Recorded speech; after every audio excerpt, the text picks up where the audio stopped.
DGP વિકાસ સહાયના આદેશ બાદ સુરત પોલીસ એક્શનમાં આવી છે। આજે નાનપુરાના માતાબારે સજ્જુ કોઠારીને ત્યાં પોલીસ દાદાના બુલડોઝર સાથે પહોંચી હતી। સજ્જુએ ગેરકાયદે કબજા કરેલી જગ્યા પર પોલીસે કાર્યવાહી કરી હતી। શહેરમાં અસામાજિક તત્વોની સુરત પોલીસે યાદી તૈયાર કરી છે। આખા શહેરમાંથી સ્થાનિક પોલીસ અને બ્રાન્ચોએ તૈયાર કરેલી યાદીમાં કેટલાક ગુંડાઓના નામો સામે આવ્યા છે।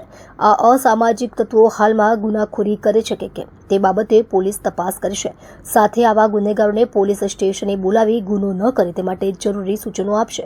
આવા ગુનેગારો હાલમાં શું કરે છે અને તેની કેટલી પ્રોપર્ટી છે તે બાબતે તપાસ શરૂ કરાઈ છે। ડીજીપીના આદેશ બાદ પોલીસ એક્શન મોડમાં આવી છે। નાનપુરા ખાતે આવેલ કુખ્યાત સજ્જુ કોઠારીના ઘરો પર કાર્યવાહી કરવામાં આવી રહી છે। સુરત પોલીસ દ્વારા કાર્યવાહી કરવામાં આવી છે। અસામાજિક તત્વોને ત્યાં પોલીસે તવાઈ બોલાવી રહી છે। ગેરકાયદેસર વીજ કનેક્શન દૂર કરવામાં આવ્યા છે। અઠવા પોલીસ, વેસુ પોલીસ, ઉમરા પોલીસ અને टोरेंट पावर ने साथ राखी कामगिरी करवामां आवी छे। अभी अठवा पुलिस स्टेशन की हद में जमरूक गली में यहाँ पे हम लोग कार्यवाही कर रहे हैं, जिसमें जो पुराने आरोपी हैं, गुच्छी टोक का एक आरोपी यहाँ पे रहता है, उसका घर है, उसकी तोड़फोड़, जो उसने अतिक्रमण कर रखा है वो एसएमसी के अधिकारियों के साथ उसकी तोड़फोड़ कर रहे हैं। और बाकी जो अवैध उसने किराएदार रखे हुए हैं जिनका वेरिफिकेशन नहीं कराया हुआ है उसका गुना दाखिल करेंगे।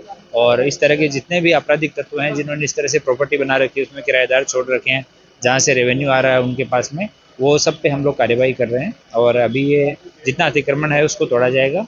और साथ में हमने टोरेंट पावर की जो विजिलेंस की टीम है उसको भी साथ में रखा है।